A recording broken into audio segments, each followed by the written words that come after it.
Welcome everyone to Brofessor Hemlock's study. Today we are going to go over a core concept of becoming better in World of Warcraft in general, and that is going to be key bindings. So I think everyone understands just how important key bindings can be, but I want to kind of go into a little bit more in depth on like a good layout for key bindings, ease of access, and generally just the importance of not clicking things. I do want to say as well that this is my personal opinion on how laying out keybinds should be done. There are many different ways that work. Everyone has a different style. And this style, I think, is personally most beneficial for beginners. And this is, again, my personal opinion on how to do this. So I want to start off by just talking about if you are not using keybinds right now, why it's so important. First off, key bindings are going to improve the speed of your reaction time, the ability to keep your awareness on the battlefield. If you're not having to look where you're clicking, you're able to look at the battlefield, be sure you're not standing in an AoE, or check your enemy's positioning, the boss positioning, and able to have a better understanding of what is going on generically when you're playing in the game. So it is very important to keybind things. And eventually, although it may start out at the beginning more difficult, as you progress through keybindings and you get better at it and it becomes muscle memory, you'll be able to have a much higher level of gameplay. And that is what will start separating you out from beginner players. So we understand the beginnings of keybindings and why they're important. Ergonomics when it comes to keybindings is also important. So keeping things uniform across the board. Okay. And so that is something I think that's very important and as well as going to help you start out. So going over what it means to start keybinding, if you're someone who has absolutely nothing keybound, okay, do not try and keybind everything right off the bat. This is a common mistake. Prior to starting this YouTube channel and trying to start streaming, I worked in a gym facility where I would help individuals with beginner levels of fitness. And I saw it continuously in this industry was if people jump in with both feet and go too hard, they end up burning themselves out and getting frustrated with how difficult it is. And, you know, that's kind of, it's too much, essentially, is what I'm trying to say. So take it slow. You don't need to start keybinding everything. Start with 10 keybinds that are easy, and then advance to 15, and advance to 20, and advance to 25.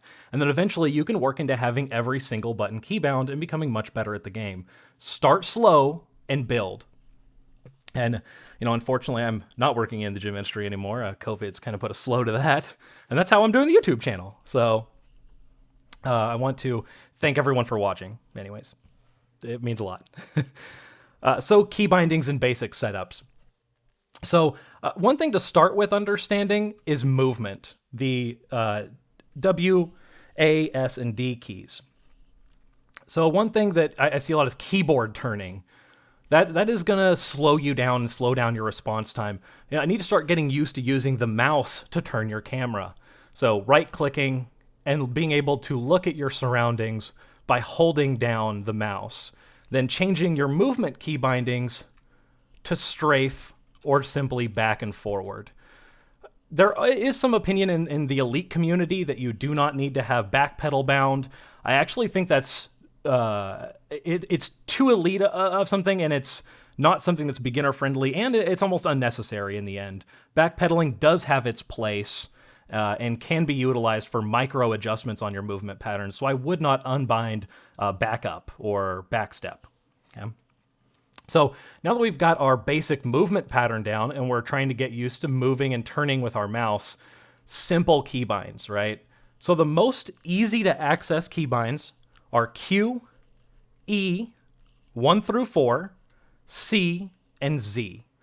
So those are kind of what I would recommend to start off using. If you've never, ever keybound anything, Q, E, C, Z, and 1 through 4. That gives us a total of 8 keybinds.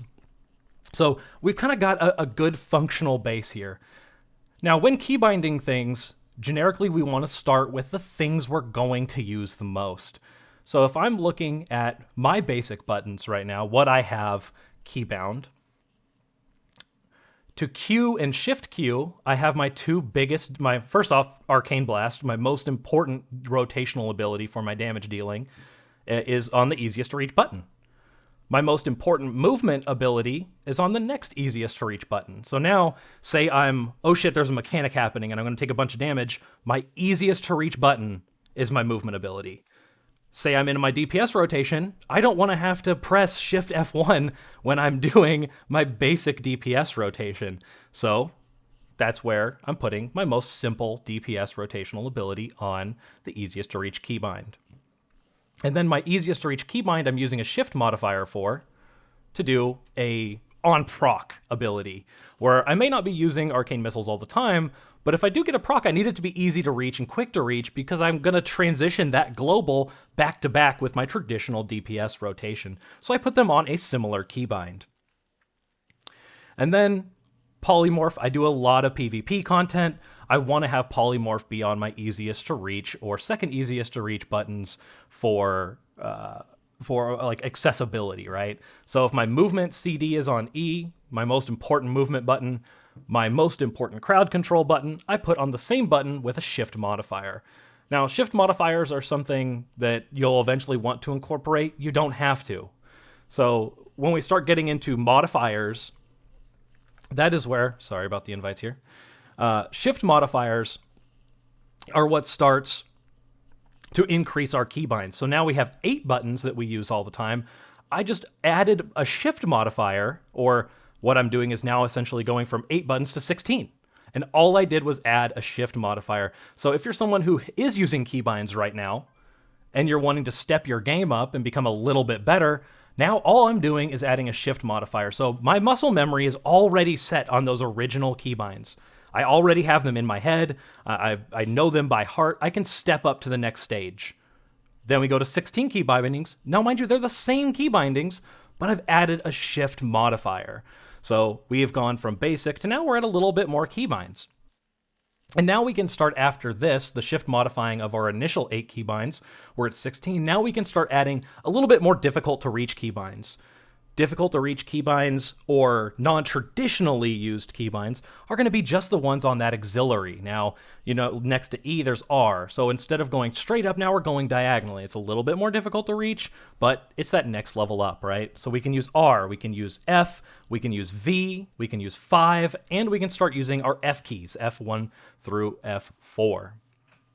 Now that's going to add an additional layer of key bindings, and as you can kind of see, we start getting into where we have a fully keybound board. So if you're a beginner and never keybound things before, start simple.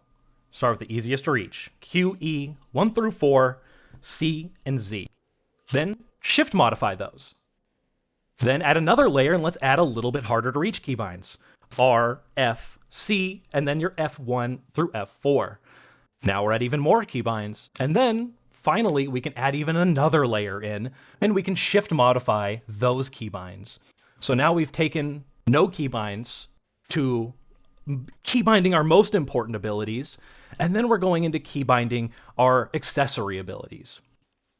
Now, generically here, when I'm keybinding for myself, I do kind of want to keep things in a similar to reach pattern. So once you've gotten used to simply using the keybinds, ergonomically placing your abilities together is going to start to matter. So, for example, we look at my keybindings right now. I use F for Frost Nova and Shift F for Frostbolt. So say I'm in a PvP situation where I need to apply a slow to a target, but I'm locked on Arcane. I can now cast Frostbolt, and it's very similar to Frost Nova, right? If I'm locked on Arcane, I'm typically going to go to try and cast a Frost spell, since there's my only other school of casting outside of Arcane, or if you're Night Fae, you have Nature access. And again, you can kind of see, right? So I have my F and my R, so they're very similar in use. If I'm kicked on Arcane, I'm going to be using those auxiliary keys. So the F and the R keys. And they're my alternative spells of casting, and they're both very close to each other. So I've got that utility keybound, and they're both very similar in use to each other, and they're both very similar in keybind to each other. Now, things that I'm not using that often, but I do use often, or in situational cases, like major cooldowns. Let's talk about major cooldowns. So, barrier, prismatic barrier. This is something you should be using almost every 30 seconds. So I use the easiest to reach F key, which is F1. You're simply moving that W finger straight up and hitting that F1 key. So this is going to be an easy to use defensive. Now I have a harder to use defensive or less used defensive, Ice Block, F2. In the same sense, I have greater invisibility on that same keybind with a shift modifier. So now if I need to use two major defensive utility options, I know in my head that those two major defensive utility options are on the same key.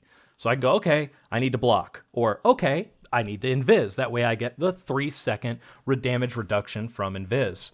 So I'm thinking of that same thing, right? I'm keeping my brain in that same lane. And that's kind of how you'll want to do your keybinds. Now, to what you keybind where, that is up to you entirely. You know, if you're someone who doesn't do PvP content at all, would I keybind poly to my second easiest to reach keybinding? No, I wouldn't. I wouldn't do that, right? If I PvE exclusively, the amount of times you use polymorph in a PvE situation is very minimal. But in PvP content, if you love to do PvP, you do BGs, you do arena, you do rated battlegrounds, that type of content, you're going to want polymorph to be on a more accessible keybind. That way you can access it very easily. And that's kind of how you need to think about how to ergonomically lay out your keybinds.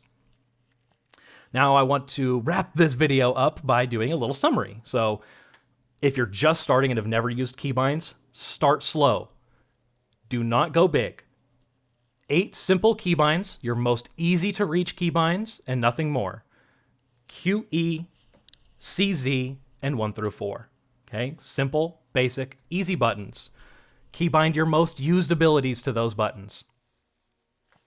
Once you've got that layer, add in a shift modifier to that. Now we're stepping up to a little bit more of an intermediate level of keybinding. And then finally, start adding auxiliary buttons and auxiliary modifiers to those buttons. And then by that point, you're going to have 20 to 30 keybinds accessible to you, and that's all the abilities you'll need to keybind. You can keybind everything at that point. Start slow. Do not progress until you have fully utilized muscle memory on those very important abilities. And then, once you've fully mastered utilizing all your keybinds, think deeply about what content do I play the most? And what content do I want to set up my layout for? Am I going to set up for a Mythic Plus type layout where I'm utilizing my AoE abilities more than I'm using my single target abilities? Am I going to set myself for a raid setup where I'm using my single target abilities much more than my AoE abilities? Or am I going to set myself up for a PvP layout where I'm utilizing my crowd control abilities much more than I'm utilizing anything else? I want to wrap this video up again by saying thank you to everyone who watches my videos and enjoys them. Please give me a like, thumbs up, say something in the comments, ask questions if you have any questions. And I'm going to start trying to stream on a more regular basis. I'll post a stream schedule in the description of the video. Again, thank you so much. It's really been a bright spot in my life making these videos and trying to build a community around the arcane mage. Yeah, small community right now, but I'm hoping we can grow it. And thank you and everyone else who has anyone who's interested in being a part of this community.